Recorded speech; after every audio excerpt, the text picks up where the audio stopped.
보이지 않는 많은 일들이 우리의 삶 속에 일어납니다. 보이지 않는 하나님을 믿기 때문에 우리가 예수님을 믿게 되면 보이지 않는 하나님의 역사들이 우리의 삶 속에서 일어나죠. 근데 우리가 그런 것들을 볼 수 있다면 어쩌면 더 하나님을 잘 믿을 수도 있겠지만, 그러나 보이지 않는 하나님을 믿고 산다는 것은 더 큰 은혜죠. 그래서 예수님도 도마에게 너는 나를 본고로 믿느냐, 보지 않고 믿는 자들이 더 복되도다. 도마의 믿음보다 우리의 믿음이 큽니까, 작습니까? 예? 모르겠어요? 우리의 믿음이 더 큰 거죠. 도마는 보고 믿었잖아요. 근데 우리는 2000년 전에 그 예수 그리스도를 나의 주님으로, 나의 구주로 믿고 있잖아요. 아멘? 한 분이 아멘을 안 하시네. 아직 그런 믿음이 없는 거예요? 예수님을 믿을 때 보이지 않는 하나님의 역사가 일어나는데, 오늘 성경을 보니까 하나님이 우리가 예수님을 믿을 때 우리에게 기름을 부으신다고 표현하고 있어요. 기름을 붓는데요. 기름을. 무슨 기름일까요? 여기서 이제 이 유대인들에게 있어서 이제 이 기름을 붓는다는 것은 올리브유, 순결한 올리브유예요. 올리브. 기름을 붓는데요. 하나님이 예수님을 믿는 우리에게 그리스도 안에서 기름을 붓는다는 거죠. 구약시대에 직분 가운데 세 직분만 올리브유, 기름을 통해서 위임을 받았어요. 우리가 잘 알고 있는 것처럼 구약시대 왕, 제사장, 선지자. 그래서 이 세 직분만큼은 하나님께서 이렇게 기름을 부어서, 올리브유를 부어서 하나님의 특별한 일들을 감당하는 사람으로 세웠어요.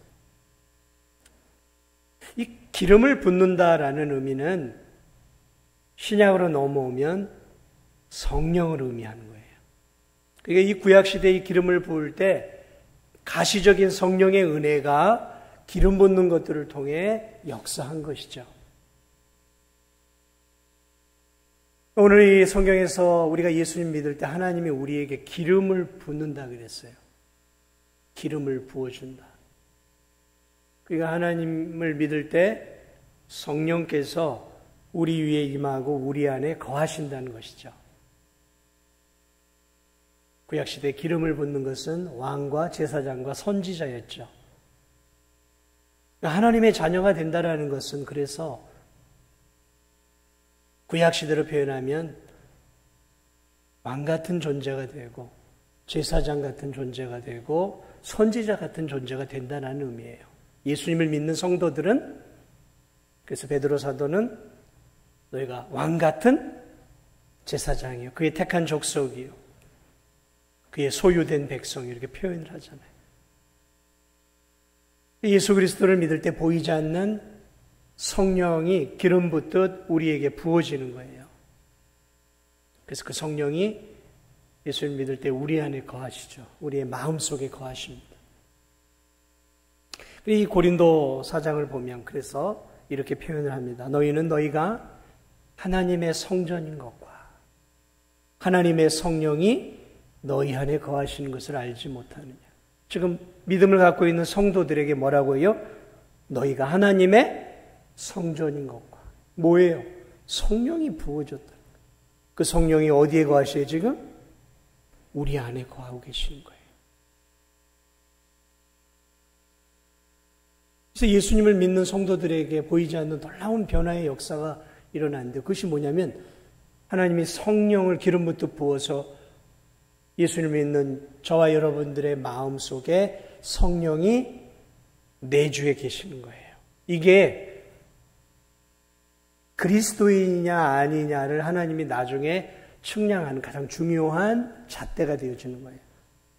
우리 모두는 보이는 것만 바라보니까 모르지만 하나님이 이 사람이 하나님의 자녀인지 아닌지를 구분하는 방법은 저 영혼 안에 성령이 거하시고 계시느냐, 거하고 있지 않느냐, 거기에 달려있는 거예요. 우리 안에 성령을 주셨다는 거예요.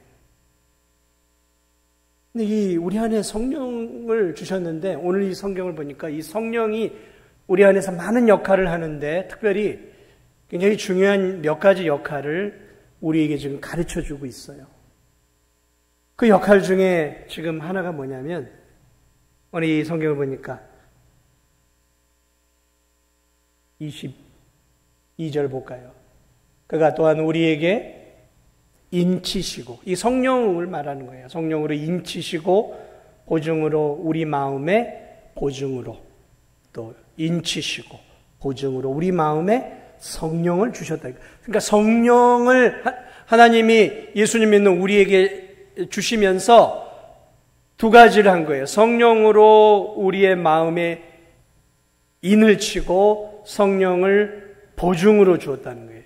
두 가지. 인을 친다는 것은 도장을 찍는다는 의미예요. 그러니까 예수님을 믿을 때 하나님이 성령으로 우리의 영혼에 도장을 찍어버렸다는 거예요. 자, 도장들 갖고 계시죠? 특별히 우리 도장 가운데 제일 중요한 도장이 뭐예요? 인감이죠. 이거 잘못하면 내 집도 날아갈 수 있어요. 굉장히 중요한 거예요, 도장이. 여러분, 이 도장을 찍는다는 것은 굉장히 중요한 거예요. 도장은 그 사람의 인격 전체를 의미하는 거예요. 그래서 아무나 원한다고 도장을 찍어주고 그러지 않습니다. 며칠 전에 어떤 성도가 우리 교회에 잘 나오지 않는 성도예요. 근데 찾아왔어요. 목사님, 우리 딸이 대학원 진학하면서 조교로 들어가야 되는데 거기가 기독교 학교인데 목사님의 추천서가 있어야 됩니다. 그래서 제가 어떻게 해드리면 되겠습니까? 추천서를 좀 써주시고 도장을 좀 찍어주시면 돼요. 그 성도를 알고 또 자라났던 아이가 우리 교회는 지금 나오고 있지 않지만 우리 진도중앙 유치원 출신이에요. 그래서 제가 이제 추천서를 쓰고 제 이름을 쓰고 거기다가 이제 제가 도장을 어떻게 했을까요? 인주를 발라서 잘 찍힐 수 있도록 하고 제가 이제 몇 번 김을 좀 넣고 거기다 꽉 찍어줬어요.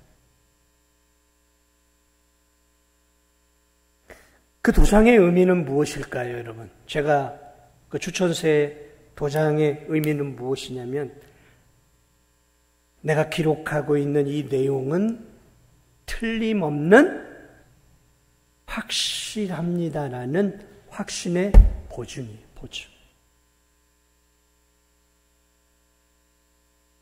여러분,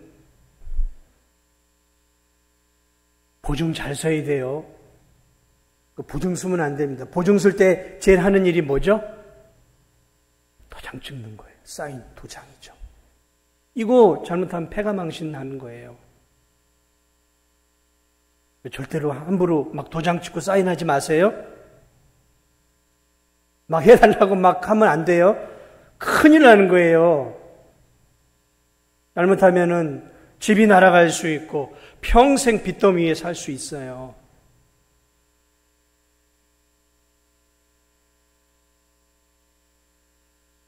성령님이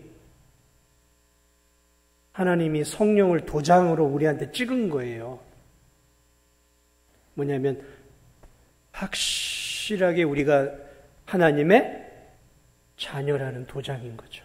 그러니까 성령이 있다는 것은 내가 하나님의 확실한 자녀라는 증거예요, 증거.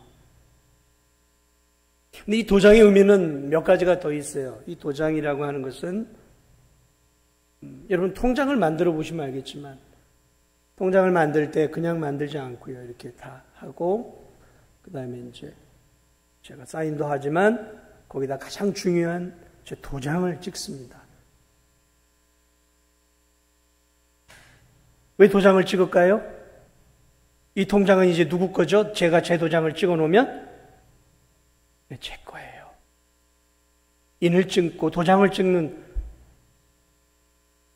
통장에 도장을 꽝 찍는 그 순간에 제 도장을 찍는 건 뭐냐면, 이건 김백만의 이 도장이 찍힌 통장입니다라는 증거예요. 소유의 의미가 있는 거예요. 소유. 우리가 예수 그리스도를 믿을 때 하나님이 성령을 우리에게 주신 건 뭐냐면, 김백만 너는 이제 내 거야 라는 거예요. 내 거야 라는 의미예요. 그래서 베드로전서 2장 9절을 보면 너희는 택하신 족속이요 왕같은 제사장이요 그의 소유된 백성. 그의 소유된 백성이라는 증거가 뭐냔 말이죠. 하나님이 성령으로 인을 찍은 거예요. 도장을 찍은 거예요. 성령의 도장을 찍어버린 거예요. 그러니까 내 안에 성령이 있다라는 것은 뭐냐. 내가 이제 내 것이 아니라 하나님의 것이라는 거죠. 여러분 잊지 마세요. 여러분은 여러분의 것이 아니에요. 내 인생은 내 것이 아니라고요. 왜 내 인생을 내 것이라고 우리는 자꾸 착각을 할까요? 우리가 예수 그리스도를 믿는 그 순간에 우리의 과거는 죽었어요. 십자가에서. 그리고 예수 그리스도가 부활하듯 우리는 예수 안에서 다시 새 생명을 얻은 거예요. 새 생명을 얻고 성령이 부어짐으로 이제 네 인생은 내 거야. 너는 나를 위해 살아야 되는 거야. 내 소유고 내 자녀이기 때문에. 그리고 그래서 성령을 우리에게 부어주신 거예요. 우리가 누구의 소유라고요? 하나님의 거예요. 우리는 하나님의 것이라고요. 내 몸, 내 삶, 내 재능, 내 시간, 내 물질, 내 거 아니에요. 사실은 따지고 보면 맡긴 거죠. 하나님이 우리에게 잘 관리하라고 맡긴 거죠. 그러니까 우리는 이걸 가지고 알뜰하게 규모 있게 나를 위해서, 하나님 나라를 위해, 연약한 자들을 위해, 복음을 위해 알뜰하게 나눠 써야 되는 것이죠. 내 것이 아니니까.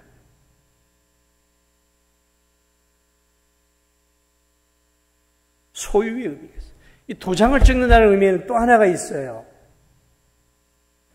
여러분, 제가 이렇게 편지를 쓰고, 과거에는, 지금은 이제 그런 것들이 잘 하지만, 그래도 지금도 이제 그런 것들이 있어요. 뭐냐면, 중요한 문서 같은 경우, 글을 쓰고, 과거에는 이제 그랬어요. 이 에스더 시대나 이런 에스라, 이런 시대, 느헤미야 시대 보면, 편지를 쓰고, 중요한 것들을 편지를 쓰고, 편지 뚜껑을 닫고, 거기다 뭘 찍어요? 도장을 찍어요. 인을 치는 것이죠. 그러면 이거 열어볼 수 있어요? 없어요? 아무나. 못 열어보는 거예요. 이건 당사자만이 열어볼 수 있는 거예요. 받는 사람만이. 이건 뭘 이야기하고 있냐면, 그 누구도 이 편지를 건드려서는 안 되는 거예요. 이건 받아야 하는 당사자만 열어볼 수 있는 거예요. 보호예요, 보호. 보호한다라는 의미가 있어요. 어느 누구도 그 안에 있는 내용물을 건드려서는 안 돼요. 건드릴 수가 없어요. 그건 그 주인의 것이기 때문에 주인 외에 건드릴 수가 없는 거예요. 성령 하나님을 우리에게 예수님 믿을 때 보내주었다라는 것은 뭐냐면 보호의 측면이 있어요. 이건 이제 하나님이 내 소유니까 내가 인생을 책임지겠다라는 의미인 거예요. 여러분 이해가 됐어요? 성령이 우리에게 임했다라는 것이 얼마나 중요한 일인지 보호해 주신다는, 보호해 주신다는. 여러분 우리가 인생길을 살아갈 때 늘 우리가 잊지 말아야 할 게 있어요. 나는 나 홀로 존재하는, 혼자 사는 인생이 아니라는 거죠.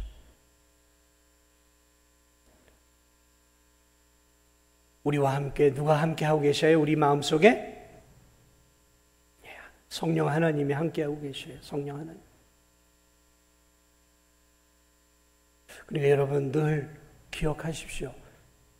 요즘은 참 우울증 걸리는 분도 많고 조울증, 정신질환이 많아요. 근데 그 내면을 들여다보면 그 깊은 내면에 공통점들이 있어요. 그게 뭐냐면 외로움이에요. 외로움 거예요.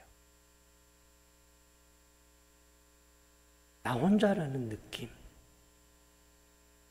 가족이 있어도,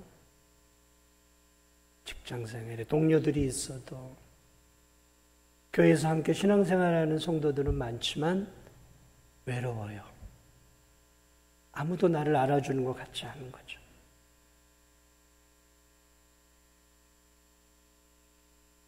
외로움. 그 깊은 고독과 외로움이 정신적인 질환을 만들어내요. 다양한 불면증을 비롯해서 수면장애, 다양한 이런 질병의 기초는 외로움이에요. 외로움. 아무도 나를 알아주는 것 같죠. 아무도 내 편이 없는 것 같은 느낌이죠. 그냥 먹고 마시고 대화하는 사람들은 꽤 있는데, 먹고 마시고 교제하는 그런 교우들은 좀 있는데 내 마음 깊은 것들을 나눌 수 있는 사람이 없어요. 군중 속의 고독이에요. 무리 속의 고독이에요. 구역 속에, 예배 성도들 속에 외로움을 느끼는 거예요. 그래서 성도들 가운데 이렇게 외로울 바에는 차라리 집에서 예배 드리고 말지. 그래서 이 복된 자리에 나오는 것을 멈춰버리는 성도들도 있어요. 사랑하는 여러분, 우리가 기억해야 할 사실이 있어요. 세상에 나 혼자 있는 것 같은 그런 외로움들이 몰려올 때도 잊지 마십시오. 여러분이 정말 예수 그리스도를 믿고 계시다면 성령 하나님이 여러분 외롭지 않도록 친구가 되시고 보호자가 되시고 위로자가 되어주시는 보혜사 성령 하나님을 우리 각자 개개인의 이 마음 속에, 이 마음의 집에, 우리 외롭지 않도록 이 마음의 집에 우리의 인생의 주인으로 보내주심을 여러분 꼭 믿으시기 바랍니다. 나이가 많이 먹고 그러면 자녀들도 이제 다 출가하고 배우자도 떠나고 홀로 사는 삶들이 많아졌어요. 그렇게 홀로 살고 성도들도 바쁘고 담임 목사도 저렇게 분주하고 나한테 관심도 안 기울이고 그렇다고 외로워하지 마세요. 누가 계신다고요? 하나님이 함께하고 계셔요. 보혜사, 돕는 분이라는 거예요. 돕는 분이 우리와 함께하고 계셔요. 그분과 친밀한 시간들을 가져보세요. 너무 분주하게만 살려고 하지 마세요. 그러면 언제 고생이냐면 노년이 되면 고생이에요. 젊을 때야 대화할 사람도 많고 교제할 사람도 많고 일도 많죠. 그러나 여러분 이제 노년이 돼서 일도 그만두고 사랑하는 사람들도 다 떠나가면 그때는 누구하고 교제하시겠습니까? 언젠간 다 혼자 되잖아요. 지금부터 우리는 보혜사 성령님과 교제하는 방법들을 배워야 되는 거예요. 기도를 통해, 말씀을 통해 하나님과 관계를 누리는, 교제를 누리는 방법을 빨리 이게 가져야 돼요. 그래야 이 100세까지 사는 이 기나긴 시대에 내가 내 믿음을 끝까지 지켜낼 수 있는 거예요. 보혜사 성령님은 이렇게 우리를 보호하시고 지켜주신다는 거죠. 함께 하신다는 거죠. 마지막으로 하나를 더 보면 성령은 우리에게 보증이 된다 그랬어요. 보증. 보증은 이제 이런 의미예요. 보증금 또는 계약금이라는 의미예요. 계약금. 계약금이라는 의미가 더 정확해요. 계약금. 여러분 집을 구입해 보셨습니까? 집을 구입할 때 우리가 먼저 지불하는 게 뭐죠? 계약금을 지불하는 거예요. 계약금을 지불한다라는 것은 상대에게 내가 계약금을 지불한다라는 것은 이제 이 집을 어떻게 하겠다는 거죠? 완전히 내 것으로 삼겠다는 의미예요. 성령은 하나님께서 우리를 완전한 구원으로 이루어 완전한 하나님의 자녀로 삼겠다는 이 땅의 계약금이에요. 계약금 같은 거예요. 그래서 계약금을 지불했다라는 것은 우리가 일반적으로 신실한 사람들이라고 하면 내가 살 집을 계약을 했으면 어떻게 해서든지 우리는 중도금을 내고 잔금을 치러서 그 집을 우리가 소유하는 거죠. 이게 보통 건전한 상식과 성실함을 갖고 있는 사람의 모습이에요. 그렇다면 우리와 비교할 수 없는 신실하신 하나님이, 성실하신 하나님이, 진실하신 하나님이 우리가 예수님 믿을 때 계약금으로 성령님을 우리에게 주셨어요. 넌 내 거야. 이제 내가 네 구원을 천국 갈 때까지 끝까지 책임질 거야. 걱정하지 마 하고 계약금조로 성령을 보내주신 거예요. 보내준 거예요. 그러니까 성령을 통해서 우리는 뭘 하게 되면 야, 내가 내 구원을 하나님이 끝까지 책임져 주시겠구나. 이 험한 세상에서 나를 내버려 두지 아니하시겠구나. 끝까지 내 믿음을 붙잡아서 저 영원한 천국에 들어갈 수 있도록 계약금조로 하나님이 나에게 성령을 보내주셨으니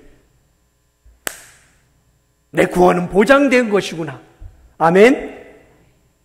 내가 하나님 자녀 된 것은 보장이 된 것이구나라고 우리가 예수님 믿음으로 믿는 그 순간에 무엇을 누리며 구원의 기쁨과 감격을 누리면서 확신 가운데 신앙생활을 해야 하는 거예요. 왜 확신 가운데 우리가 신앙생활을 해야 되냐면 예수 그리스도를 믿는 그 순간에 성령님을 보내어 주심으로 이제 그 성령에 의해서 나는 인도를 받고 보호를 받고 하나님의 소유가 되어 저 영원한 천국까지 하나님이 철저하게 책임을 져주시기 때문에 그래요. 그러므로 정말로 예수 그리스도를 우리가 믿고 믿음으로 고백하고 예수님을 구주로 믿고 살아간다면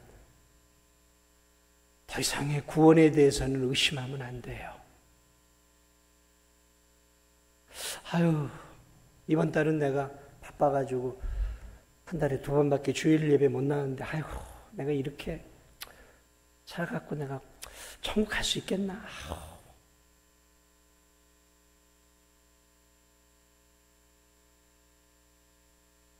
구원이 내 행동에 의해서 자꾸 왔다 갔다 거리는 거예요. 좀 열심히 하고 봉사도 하고 뭐 좀 하면 이제 내가 이렇게 했으니까 구원받을 수 있을 것 같아. 마음속에 자신감이 차오르고 천국의 아랫목까지 그냥 다 올라갈 것 같아요. 그런데 내가 신앙생활을 원치 않게 좀 못하고 때로는 실족도 하고 넘어지고 그러면 이렇게 해가지고 천국 갈 수 있을까? 제가 예전에 우리 대신방을 하면서 연세가 많은 분들에게 제가 이제 걱정이 되니까 언제 돌아가실지 모르니까 그런 질문이에요. 집사님, 권사님, 하나님이 오늘 밤에 데려가시면 천국 갈 수 있겠어요? 그럼 답을 뭐라고 해야 되면 네든 아니오든 해야 되잖아요. 근데 답을 뭐라고 하냐면 천국 갈 수 있겠어요? 그러면 아유, 천국 가야죠. 천국 가야죠. 아니, 갈 수 있겠냐고요? 아유, 천국 가야죠. 권사님, 천국을 들어갈 수 있겠냐고요? 그랬더니 아유, 천국 가고 싶죠. 천국 가고 싶죠. 가야죠. 네라고 대답을 안 하는 거예요. 근데 가야죠. 가고 싶죠. 근데 내 삶을 보니까 자신이 없어요.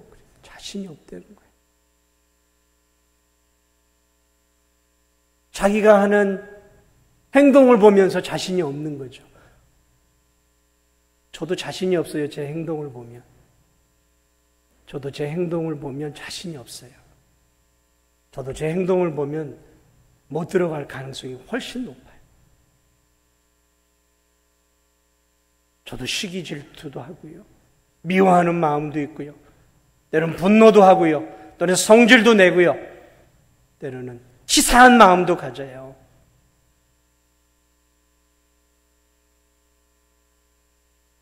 하나님 앞에 어찌할 수 없는 뼛속 깊숙한 죄인이에요, 저도. 그래서 저를 보면 절망이에요. 저를 보면 절망이라니까요, 제가 저를 보면. 그런데 제가 저에게 집중하지 않아요. 부족하지만 저에게 약속해 주신 하나님의 말씀에 집중을 하는 거죠.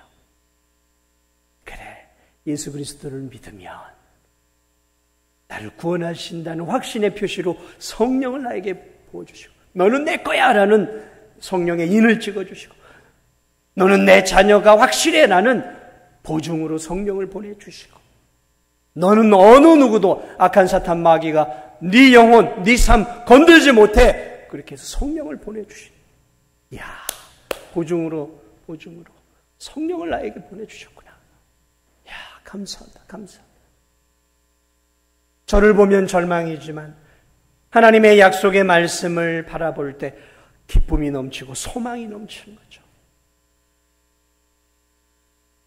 그래, 이 성령을 확신하고 성령을 누리는 성도들은, 예수 그리스도를 확실히 믿는 성도들은 로마서 8장 38절에 이 고백을 하게 되는 거예요.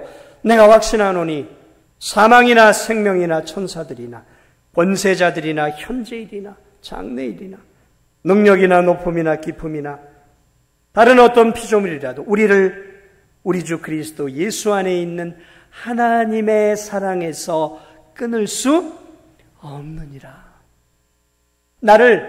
하나님이 나를 사랑하는 그 사랑에서 사망도, 죽음도, 질병도, 마귀도, 세상의 유혹도 하나님과 나 사이의 이 사랑의 관계를 끊어낼 수 없다라는 거죠. 이야. 왜요? 왜 끊을 수 없어요? 성령이 우리 안에 있기 때문에, 그 성령이 우리를 철저하게 우리를 보호하고 지켜서 결국 우리의 영혼을 영원한 천국으로 안전하게 인도해 주실 성령 하나님이 우리와 함께하기에 우리의 구원, 우리의 하나님을 향한 사랑을 세상은 끊어낼 수 없다라는 것이죠. 이게 이 신앙생활의 기쁨인 것이죠.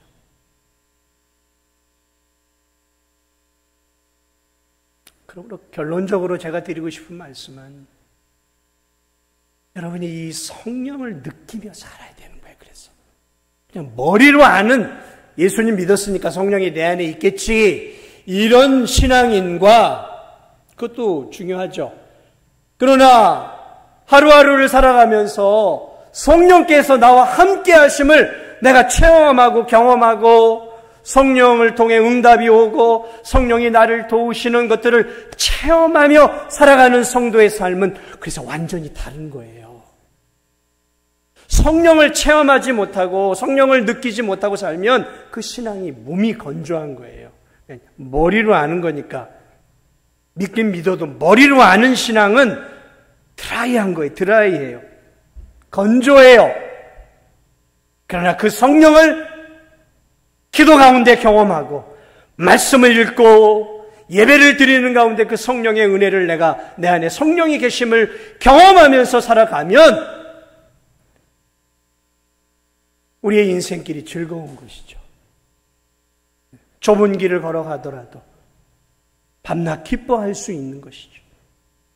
오늘 사랑하는 여러분, 제가 여러분에게 말씀을 마무리하며 드리고 싶은 말씀은 그거예요.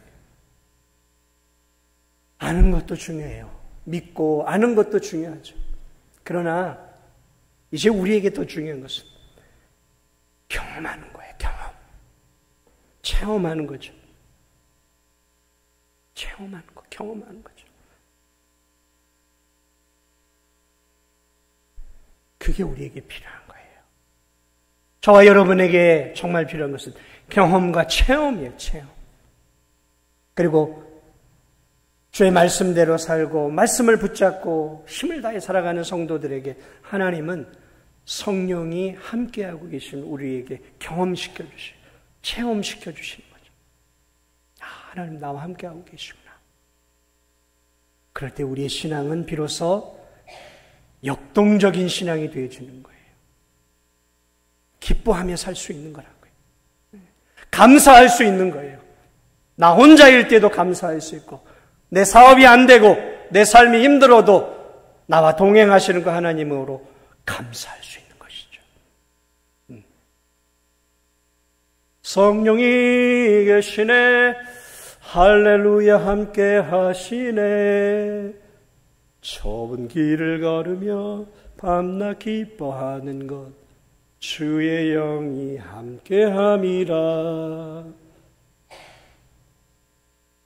나와 동행하시는 그 성령을 느끼고 동행하는 그런 한 주가 되시기를 주님의 이름으로 축복을 드립니다.